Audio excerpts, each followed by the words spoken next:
আলু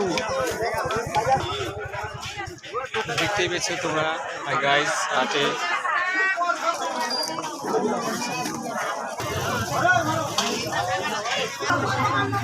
hi guys, এটা দেখতেই পাচ্ছ, এটা মাইকরের হাট। এখানে এভাবে চটনে তোলা হয়, সব জায়গাতেই তোলানো হয়। গাইস তোমরা ফলো করে লাইক করো। মাইকরের হাট দেখতেই পাচ্ছ, মাছের হাট। আর ভালো লাগলে অবশ্যই কমেন্ট লাইক করবে।